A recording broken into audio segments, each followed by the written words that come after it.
Welcome back to Occupy the Media. I'm Jared Jacang Mayer, and I'm here, of course, with FSC TV Executive Director Don Rojas and our news producer, Marcy Miranda. The 2012 election season is heating up, but no horse race chatter here, because in this segment, we're talking about the election issues that impact the 99%.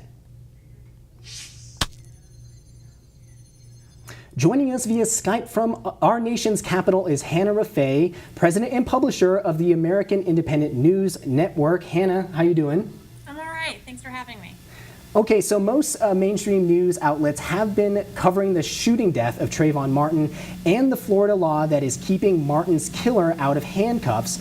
But Hannah, this law, the Stand Your Ground law, which really pushes the limits on when people can use deadly force to defend themselves, that's gotten a lot of attention from some mainstream media outlets, but people might not necessarily know about the group that is behind it, called the American Legislative Exchange Council. Tell us about this group. Sure thing. So Athletes Made Act has more than 300 corporate sponsors and 2,000 legislative members around the country. These include state legislative members as well as federal legislative members. ALEC provides legislation outlines, models that they can use. And in this case, the quote-unquote Stand Your Ground bill that was passed into law in 2005 in Florida is based on an ALEC outline of a bill. And so this is a law that, Florida has it, but Marcy, when you look around, there's all these other states that strangely have very, very similar laws, and that's the weird thing about ALEC. Well, weird depending on, I guess, whether or not you're an insider or an outsider to ALEC. But I think that's kind of what their purpose is. Not kind of, it is what their purpose is. They go out and they basically, like Hannah was saying, write legislation and go to their buddies that are in, different state and federal legislators and say, hey, you want to push this law in there. So it's no surprise that 21 states across the nation have similar laws to the Florida's Stand Your Ground law, and to a certain degree. And so, Hannah, what other types of laws are we looking at? We're dealing with subjects other than gun control and self-defense. There's other ways that ALEC has passed laws on other issues in other states.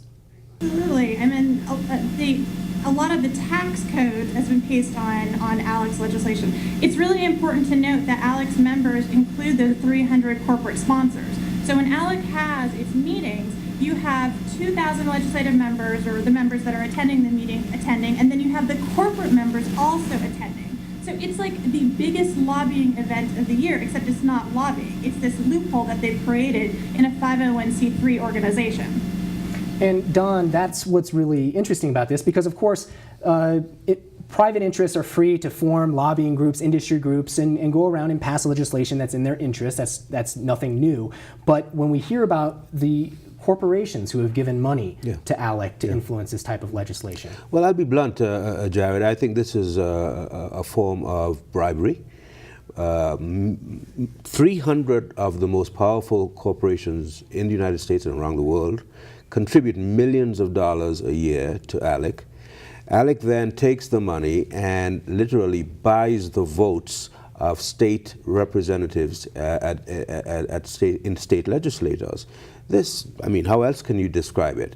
The Florida law, like the law similar in 21 other states, is outrageous. It is irrational. It is totally over the top. And here's ALEC trying to replicate this law in states all across the country. And so, Hannah, can you tell us then, they're in Florida with this Stand Your Ground law, what's the status here? Are people taking a second look at this law and saying, wow, because of what's happened with the Trayvon Martin case? Yeah, actually, the legislators who had sponsored and introduced the bill back in 2005 have come out and said that this Stand Your Ground bill, really the Kill at Will bill, is not applicable in this case. The fact that George Zimmerman is reported saying that he was going to go after Trayvon Martin that night, and the 911 operator saying, please don't, we don't need you to, that's a clear violation of what Stand Your Ground is supposed to be. Yeah, so, And so the law there, even the law sponsor saying, at least in this case, it didn't even meet those, but it still has caused a lot more scrutiny of this particular law. Okay, viewers out there, whether you're watching us on TV or streaming online at freespeech.org, we want you to join the conversation. Call us at 877-575-FSTV. Tell us what you think about the Stand Your Ground law. Are you surprised that ALEC is behind it? It's April, so that means it's tax time. But did you know the amount of money the U.S. government gives away in the form of tax breaks to corporations and the wealthy could actually go a long way to closing the nation's yearly budget deficit? About $1 trillion, that's how much each year is handed out in the form of tax breaks. And so, Hannah, how do I get some of these tax breaks for myself? What I really want. Really, it's not for you and me. This is very much for the 1%. We're talking about corporations who still are not paying their federal corporate tax because of all of this. In fact, many of them are actually getting billions of dollars in rebates and not paying any taxes. So it's definitely not for folks like you and me. And so what are some of the more egregious examples of the way that industry and private business and large corporations are getting pretty big, substantial tax breaks that aren't available to regular citizens? Let's take some of the stuff that goes on for CEOs. So, one of the things that has been talked about in terms of closing the loopholes has been removing the deductions for your mortgage interest payments. So, you and me, we might own homes and we're writing off our mortgage interest, but it's nowhere near, say multi-millionaires like Mitt Romney who have multiple homes and they really aren't paying the same amount as you and me. Democrats are trying to say, okay, let's close that loophole. Let's say that you can't deduct the mortgage interest if you have more than one home. But of course, Republicans are saying otherwise. And so, Don, closing corporate tax loopholes, that has been part of the Obama's plan there recently, trying to close these. The Wall Street reform plan, but so far they have not really been as aggressive in implementing these regulations as they should be. I'm talking about the Obama administration. So these loopholes, the 1% will continue to get away with not paying their fair share of taxes as long as these loopholes are not exist, and as long as they're not clamped down on. Okay, it's now time for another mic check. Let's take some more calls from the 99%. Okay, we have a caller on the line. It's Troy from Texas. You're on Occupy the Media.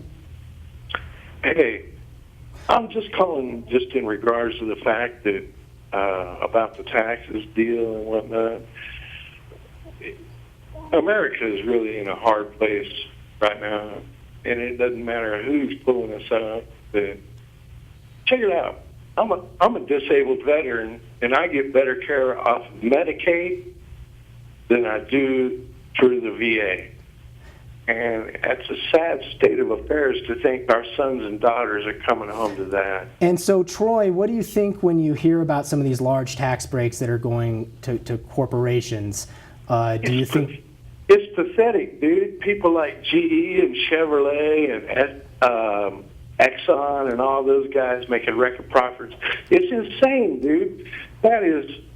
and plus we're paying them to be in business. America is what? We've gone so crazy lately. All right. Well, thanks a lot for your call, Troy. Marcy, let's, Troy right there really voiced something that you hear a lot from people despite their political stripes, the notion that if you are going to give tax breaks, it should be to either an industry that's deserving of it or an institution that's deserving of it. But just to give them out willy-nilly because of lobbying or because they've given certain election contributions. I think one of the interesting things that came to my mind when Troy was talking was the fact that he gets better care from Medicaid than he does from the VA being a disabled veteran. And it's interesting because this new congressional budget that was passed by the House, by the Republican-controlled House. The Ryan budget. The Ryan budget. They say that they're going to have like $300 and some odd trillion in tax cuts, and they haven't said where they're going to cut from. But knowing Republicans, I think we can all pretty much guess what those cuts are going to be. And it's interesting again, who's suffering here then? Okay. The cuts clearly in the Ryan budget are going to affect Medicare, Medicaid, Social Security, decimate the safety net, so to speak, the social safety net for millions and millions of people around the country. Okay, let's bring another caller in. Patrick from Texas again. You're on Occupy the Media. Hi. Hi, Patrick. You're on Occupy the Media. Do you have a question or comment for us? I was calling with a comment in regards to the stand your ground laws and the Trayvon Martin case. Yes. Okay, and so the stand your ground law. Do you know if Texas has a similar law to what we see in Florida? Yes, I'm aware that I am also a carrier of a concealed handgun license, and I think that it is a wonderful thing for the law-abiding citizens of the state to be able to carry concealed weapons, because we have to realize that the criminals are carrying weapons and, of course, creating crimes, and I think it is only just for the law-abiding citizens to be able to protect themselves. Okay, well, Patrick, I want to get Hannah's take on this before we go. Thanks a lot for your call. So, Hannah, this does laws like this do tap into people who support the Second Amendment and believe that people should be able to hold handguns. But the Stand Your Ground law, it's sort of an extreme version of these types of laws. Exactly, and that's why I think it's really more of a kill at will law than a stand your ground law. This allows for folks like George Zimmerman, who may have their own alleged racism or other issues with members of society, to go and allege that they were threatened, when in fact they just had an issue with the category that an individual may be. This isn't about self-defense. Okay, well, Hannah, thanks a lot for joining us. Thanks for having me, you guys. Okay, Hannah Rafay, she is the publisher there at the American Independent News Network. We're going to take a quick break, but don't go away. We sent a camera crew out into the streets to hear what the 99% thinks about big tax breaks given to corporations. Is it fair? I don't think they should be receiving tax breaks at all. I think the money should be used to help the homeless, for one thing, or help disadvantaged families. I don't think it should go to people that are making already big sums of money by screwing over other people, like me, for instance. We're under the impression, the myth, I think, that by providing tax breaks to corporations, that money is going to go to create jobs in the country, and that's not the case. I think they should be receiving less tax breaks just because they make pure profit, and all the profit goes to them. It doesn't go to education. It doesn't go to people that really need it. What we've seen is CEOs and the head of these corporations padding their pockets, more money on Wall Street, more money to the richest Americans, but they do that telling us that they're creating jobs, when in fact they're just sitting on the Capitol. They're not people, so even though in Citizens United it was decided that they were considered people and not corporations, I don't agree with that at all. And I think a lot of Americans think they're under the impression that this is creating jobs when it's not. Obviously, it makes me pretty upset. I mean, what do they do that's so much more important than what an average American does? It makes me feel really sick to my stomach, actually.